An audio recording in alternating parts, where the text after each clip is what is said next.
So it paid off then to really answer it honestly. And now I can compete in something that I'm really good at. So that's even better. Exactly. Yeah, I love that. So once someone gets that and understands themselves, like what are some of the aspects that they can then obviously tap into? What are some of the things that start to change for them from that perspective?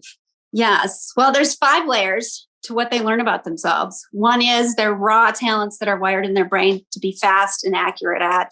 And another I talked about was the brain's optimal focus and their blind spots that need to be integrated into how they grow. And the third is their deepest drives. And once, we uncover our deepest drives, we can see, ooh, I was making decisions based on something I didn't even realize that I would sacrifice anything else for. It's like you were saying before, to beat the competition, to look good, to prove to whoever that I'm valuable and successful, to make sure I never get trapped, all of the different reasons that we have to be safe.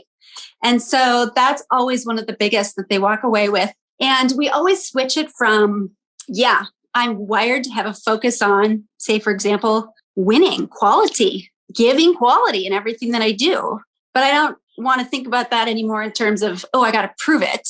But I want to think about it in terms of, I add value wherever I go. Where do I want to add value now? And then plug that into their most fascinating interests, their deepest values, and their other strengths that we evaluated. So it puts it all together into not just the data of, you'd be good at this, but also why are you doing it? And how can you do it from the healthiest drives that are within you? So, and when people work with you and they go through this and they understand these things, how often is it being that obviously you are a coach in the career space, how often is it a flip of a career or a change of career or like going and starting a business? Like what, because it sounds like to me as well, when I hear some of the things, I feel like there could be a lot of new business owners formed after they kind of chat with you, because they might be like, do I want to actually have a job like this? Like, what's the sort of breakdown after? Like, what are some of the changes that you see? Definitely entrepreneurship comes out of it. People see that, oh my God, I've been dreaming about this since I was a little kid, and I never thought I could actually do it. So I did so many other years being a flight attendant and being a this and being a that and being a manager. And it turns out that I have all the talent to be the designer. I have all the raw talent for it. No wonder I do it all the time in my spare time.